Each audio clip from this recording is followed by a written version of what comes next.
For nearly 2 decades, the execution chamber at the federal penitentiary in Terre Haute, Indiana, remained silent.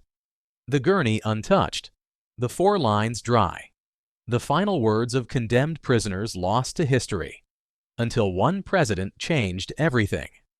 Between July 2020 and January 2021, a chilling chapter in American history unfolded. A president who prided himself on being tough on crime oversaw a staggering 13 executions in just 6 months, more than any president in over a century. Some of these men committed unspeakable atrocities, while others sparked heated debates about mental illness, wrongful convictions, and the morality of capital punishment. But one thing is certain, each of them spent their final hours knowing that time had run out. Who were these prisoners? What were their final words? And what did they choose for their last meals before the needle plunged into their veins? This is the story of all prisoners executed under Donald Trump. The first federal execution in 17 years took place on July 14th of 2020. The man strapped to the gurney that day was Daniel Lewis Lee, a convicted murderer and former white supremacist, sentenced to death for one of the most chilling crimes in modern history. In 1996, Lee and his accomplice, Chevy Kehoe, embarked on a violent crime spree across the United States. Their most heinous act was the brutal murder of a family of 3. William Muller, his wife Nancy, and their 8-year-old daughter, Sarah.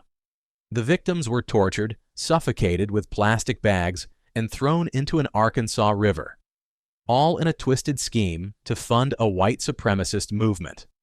Despite his co-conspirator receiving a life sentence, Lee was handed the ultimate punishment, death by lethal injection. Lee's execution was originally scheduled for 2019, but a series of legal battles and last-minute appeals delayed his fate.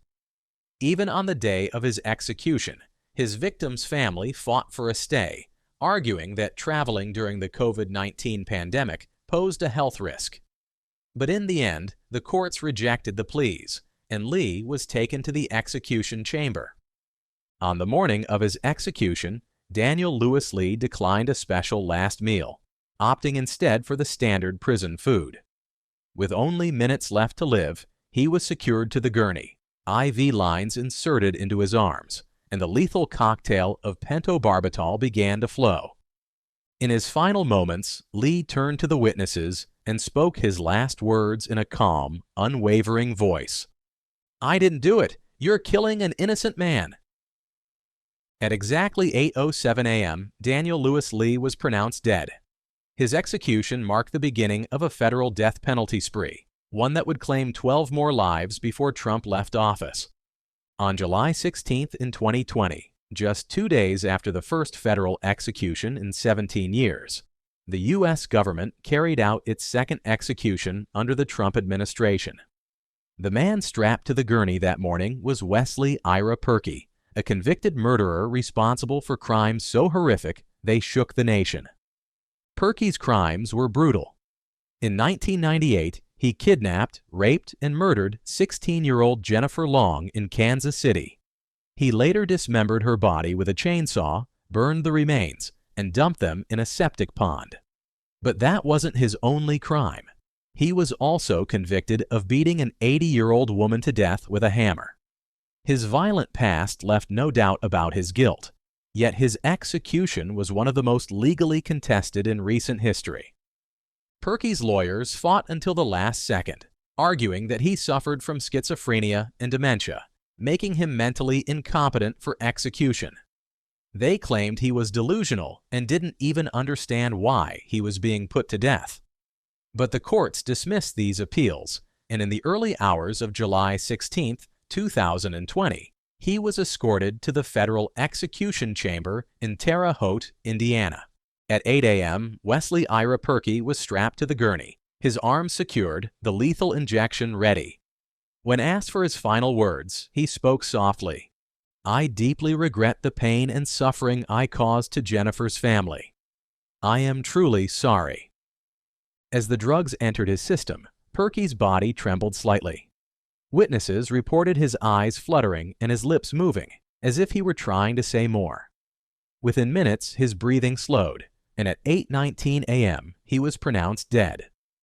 Unlike some death row inmates who request elaborate final meals, Perky declined a special request, eating the standard prison meal hours before his execution. Wesley Ira Perky's execution was the second federal death sentence carried out in just 48 hours, marking the beginning of an unprecedented wave of executions in modern U.S. history. One day later, on July 17th of 2020, the death chamber at Terre Haute prepared for its next execution. This time, the condemned was Dustin Lee Honken, a drug kingpin turned mass murderer. Honken ran a massive methamphetamine operation in Iowa during the 1990s, distributing hundreds of pounds of drugs. But when two men, Gregory Nicholson and Terry DeGius, became government informants, Honken didn't just retaliate, he had them executed. And to make sure no one talked, he also murdered Nicholson's girlfriend and her two young daughters, aged 6 and 10. His crimes shocked the nation, and in 2005, a jury sentenced him to death. But for 15 years, he sat on death row, exhausting appeal after appeal. Finally, on July 17, 2020, justice caught up with him. Unlike Perky, Honken did not address the victims' families. Instead, as the lethal injection began, he closed his eyes and started whispering. Witnesses leaned in to hear his final words. He was reciting the Catholic prayer, Hail Mary. Honken, who had converted to Catholicism on death row, died in prayer. He declined a special last meal, eating the standard prison food hours before his execution. At 4:36 p.m., Dustin Lee Honken was pronounced dead. With him, another dark chapter of America's federal death row came to a close, but the executions were far from over.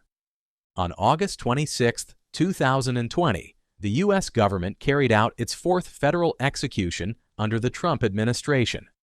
This time, it was Lesmond Mitchell, the only Native American on federal death row.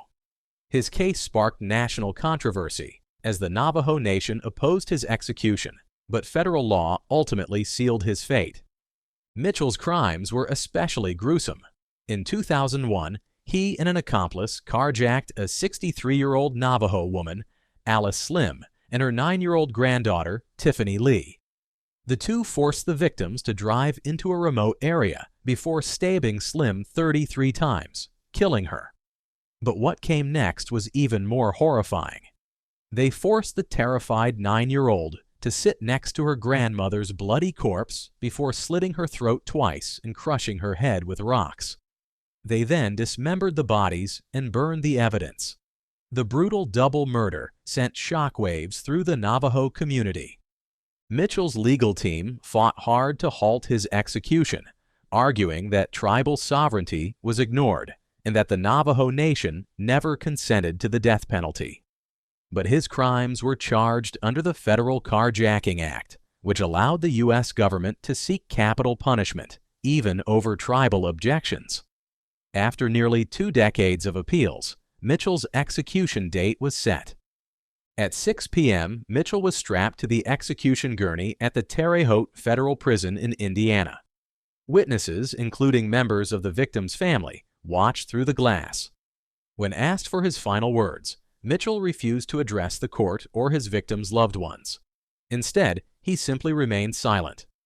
As the lethal injection was administered, Mitchell kept his eyes closed. Witnesses reported seeing slight chest movements before his breathing slowed. Within 9 minutes, his body went still. He was pronounced dead at 6:29 p.m. Mitchell's final meal? Like many before him, he declined a special request and ate the standard prison meal instead. His execution reignited debates over tribal sovereignty, federal overreach, and capital punishment. But for the families of Alice Slim and Tiffany Lee, it marked the end of a long and painful legal battle. August 28, 2020, the Federal Execution Chamber in Terre Haute, Indiana. A man lies strapped to the gurney, staring blankly at the ceiling. The 4 is inserted. The executioner stands ready, But Keith Dwayne Nelson has nothing to say. No last words, no apologies, just silence. But before we get to his final moments, let's rewind to October 1999, when Nelson committed one of the most horrific crimes imaginable. Nelson was a career criminal, a predator with a history of violent offenses. And on that fateful day, he was hunting for a victim. He found one, a 10-year-old girl named Pamela Butler, rollerblading near her home in Kansas City, Kansas. In broad daylight, he jumped out of his truck, grabbed her, and sped away. Witnesses, including her own sister, watched in terror. Pamela's family would never see her alive again. Nelson drove to a secluded spot behind a church in Grain Valley, Missouri, where he brutally raped and strangled her with a wire. Days later, police found her lifeless body. Nelson was caught within weeks and quickly confessed. In 2001, he was sentenced to death, showing no remorse for his actions. Fast forward 19 years, Nelson has exhausted every appeal. The execution is set.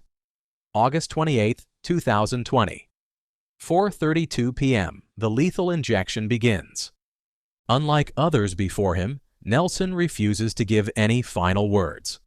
He doesn't look at the witnesses. He simply lays still, his chest rising and falling heavily as the lethal dose takes effect.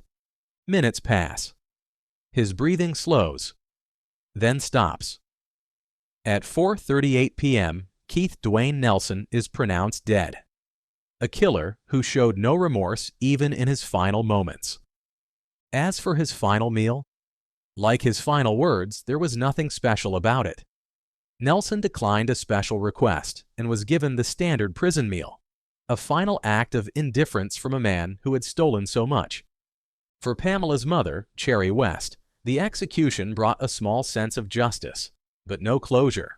Her daughter was gone forever. But on that summer afternoon in 2020, the man responsible finally paid the ultimate price. And this was only the beginning. More executions followed, each more controversial than the last. On September 22, 2020, just weeks after the execution of Keith Dwayne Nelson, the federal government carried out yet another execution. This time, the lethal injection of William Emmett LaCroix. His crime was one of obsession, revenge, and brutality. In 2001, LaCroix, a convicted rapist and former U.S. Army soldier, had recently been released from prison when he developed a disturbing fixation on a former acquaintance, 30-year-old Joanne Lee Teasler. Believing she had put a spell on him and caused his misfortunes, LaCroix broke into her Georgia home, lay in wait, and attacked her when she returned. He bound, raped, and brutally murdered her, slashing her throat and stabbing her in the back multiple times. After killing her, he stole her car and fled to the Canadian border, where he was quickly arrested. In 2004, a federal jury sentenced him to death. Over the next 16 years, LaCroix and his attorneys filed numerous appeals, arguing he had suffered childhood abuse and trauma, but the courts denied his requests. On September 22, 2020, his time finally ran out. At precisely 9:06 p.m., LaCroix was strapped to the gurney at the federal execution chamber in Terre Haute, Indiana. As the witnesses, including the victim's family, looked on, he was given a chance to speak his final words. "I'm really, really sorry for what I did. I'm really sorry." Unlike others executed before him, LaCroix expressed remorse in his final moments.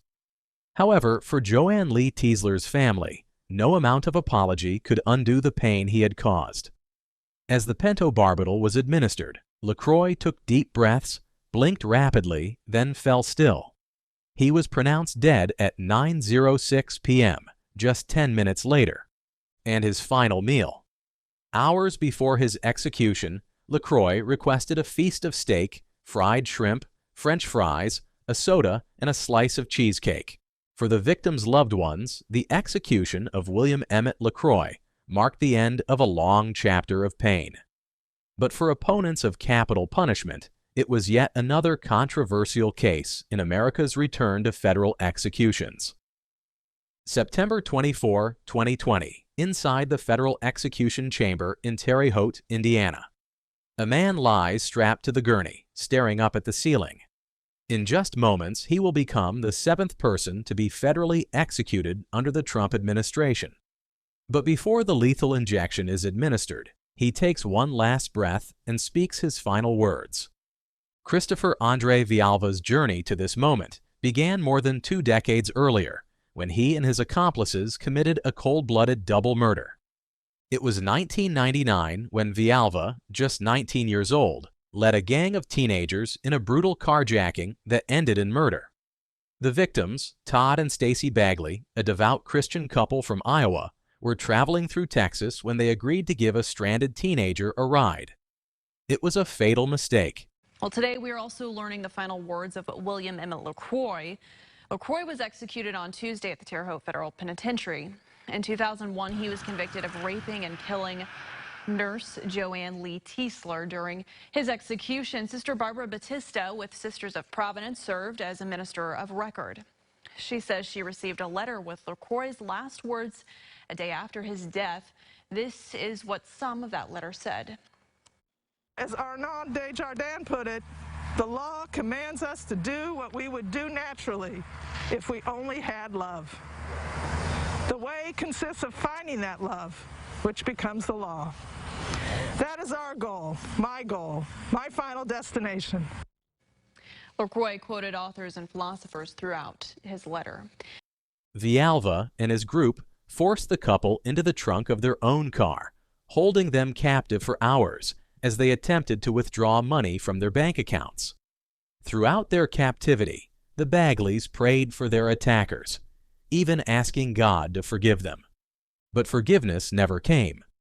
Villalba shot both victims execution style, then ordered the car set on fire while they were still inside. Stacey Bagley, though fatally wounded, was still alive when the flames consumed her. Fast forward 21 years. Appeals exhausted, execution date set. September 24, 2020, 6:46 p.m. Villalba lays motionless as the IV lines are inserted. Unlike some before him, Villalba chooses to speak before his death. His final words? A prayer. He asks for forgiveness and hopes for a better world for others. "I'm ready, Father." Then the lethal dose is administered.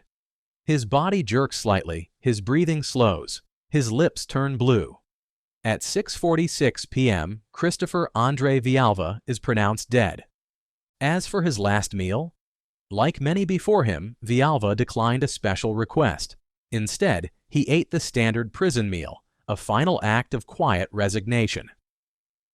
For the families of Todd and Stacey Bagley, justice had been a long time coming. But for many, Villalba's execution raised questions. Was a teenager capable of true reform, or was this simply the consequence of his actions? Inside the federal death chamber in Terre Haute, Indiana, Orlando Hall takes his final breaths. His time has run out. In just moments, he will become the 8th federal prisoner executed in 2020, part of a historic wave of executions under the Trump administration. But before the lethal injection takes effect, he utters his last words. Orlando Hall's story began in the early 1990s. A Texas drug dealer, he worked with a group that smuggled marijuana into the U.S. But in 1994, a drug deal went wrong. $4,700 worth of marijuana went missing. Believing a Texas man had stolen from them, Hall and his associates went after his 16-year-old sister, Lisa Renee, as revenge. They kidnapped her from her home, forcing her into a car at gunpoint. Over the next 2 days, she was held hostage in a motel, repeatedly beaten and sexually assaulted. Then they drove her to a secluded park, where they forced her into a grave and buried her alive. Hall was convicted in 1995 and sentenced to death, but it took 25 years for that sentence to be carried out. Appeals, legal battles, and last-minute challenges delayed his execution until now. November 19, 2020, 11:34 p.m. Hall is secured to the gurney as the witnesses file in. The execution has already been delayed by several hours due to legal challenges, but in the end, the courts refuse to intervene. With a steady voice, Hall says his final words, addressing his loved ones. "I'm okay. Take care of yourselves. Tell my kids I love them." Then the execution begins. The lethal drugs flow through his veins. His body trembles, then relaxes. Within minutes, his chest stops rising. At 11:47 p.m., Orlando Hall is pronounced dead. Unlike many before him, Hall accepted his last meal.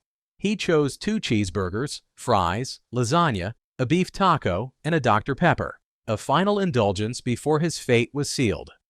For the family of Lisa Renee, justice had finally been served. But for Hall's attorneys, his execution was a grave injustice. They argued his sentence was tainted by racial bias, as a black man sentenced to death by an all-white jury. And with that, another execution was carried out. But Hall would not be the last. Stay with us as we uncover the next case. A 40-year-old man lies strapped to a gurney inside the federal execution chamber. The needle is in his arm, and the clock is ticking. Outside, protesters hold candles, pleading for a last-minute intervention. But it never comes. This is the execution of Brandon Bernard, one of the youngest offenders to ever receive a federal death sentence in modern U.S. history. Brandon Bernard was just 18 years old when he participated in the 1999 murder of Todd and Stacy Bagley, 2 youth ministers visiting Texas. Bernard and his accomplices, 5 teenagers, lured the couple into their car, forced them into the trunk, and drove around for hours. Eventually, one of Bernard's co-defendants, Christopher Villalva, shot the couple in the head. Bernard then set the car on fire, though evidence later suggested Stacy Bagley may have still been alive when the flames consumed her. Villalva, the ringleader of the crime, was executed just months before Bernard. But Bernard's case sparked national controversy, with 5 of the 9 jurors who sentenced him later expressing regret and advocating for clemency. December 10, 2020, 9:11 p.m. Bernard enters the execution chamber. His attorneys have exhausted all appeals, and his clemency request has been denied by President Trump. His voice is steady as he addresses the family of his victims. "I'm sorry. That's the only words I can say that completely capture how I feel now and how I felt that day." At 9:27 p.m., the lethal injection begins. Witnesses say Bernard muttered a prayer as his breathing slowed. Within minutes, his eyes closed and his body stilled. He was pronounced dead at 9:36 p.m. Before his execution, Bernard was given his final meal, meat lovers pizza and a BBQ feast, one last indulgence before facing the inevitable. His case ignited a fierce debate about juvenile offenders and the death penalty. Celebrities, activists, and even jurors from his trial pleaded for a sentence reduction, arguing that Bernard had played a minor role in the crime and had spent decades rehabilitating himself. But the Trump administration refused to intervene, and with that, Brandon Bernard became the 9th federal prisoner executed in 2020. But the execution spree wasn't over yet. Just one day after Brandon Bernard's controversial execution, another federal prisoner was led into the death chamber. This time, it was Alfred Bourgeois, a man convicted of one of the most horrific crimes imaginable. As he lay strapped to the gurney, he maintained his innocence until the very end. This is the execution of Alfred Bourgeois. Bourgeois, a Louisiana truck driver, was sentenced to death for the brutal torture and murder of his own 2-year-old daughter in 2002. According to court records, Bourgeois regularly beat, burned, and abused the child after gaining custody. On the day of her death, he slammed her head against a truck window in a fit of rage, causing fatal injuries. The details of her suffering were so disturbing that the jury had no hesitation in sentencing him to death. December 11, 2020. Terre Haute Federal Penitentiary. Alfred Bourgeois is led into the execution chamber. His appeals have failed, his clemency request denied. Witnesses describe him as calm but defiant as he is strapped to the gurney. "I ask God to forgive all those who plotted and schemed against me and planted false evidence." Bourgeois maintained his innocence until his last breath, even as the lethal drugs coursed through his veins. At 8:21 p.m., his body went still. The execution was officially declared at 8:29 p.m. Unlike some prisoners who make elaborate final meal requests, Bourgeois declined a special meal and was given the standard prison food on his last day.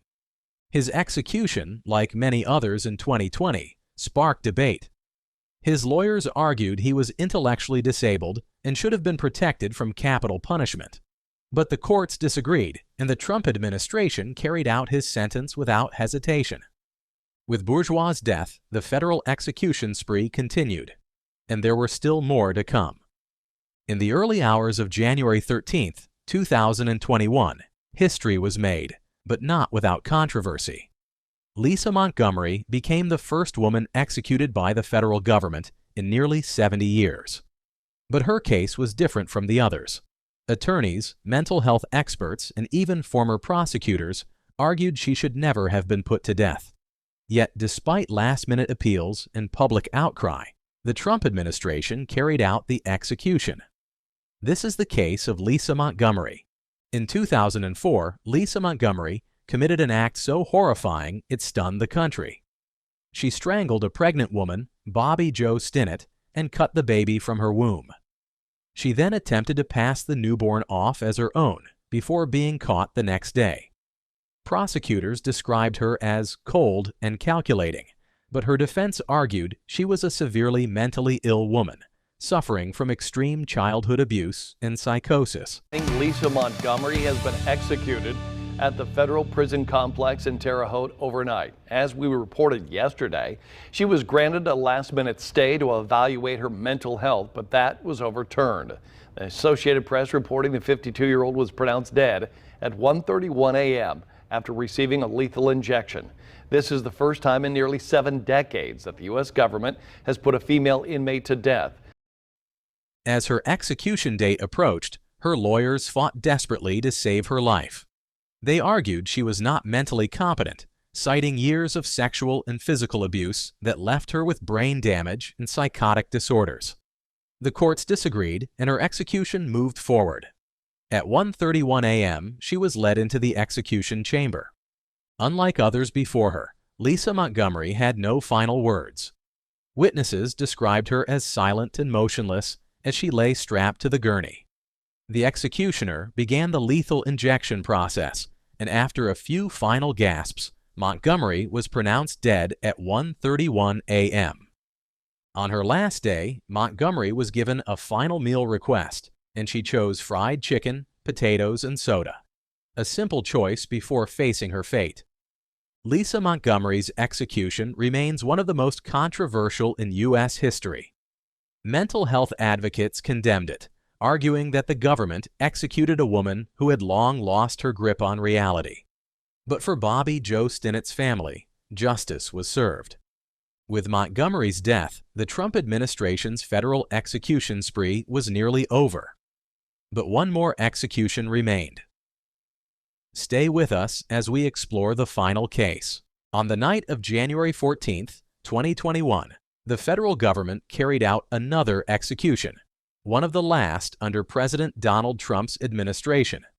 Corey Johnson, a convicted murderer and drug trafficker, was put to death by lethal injection.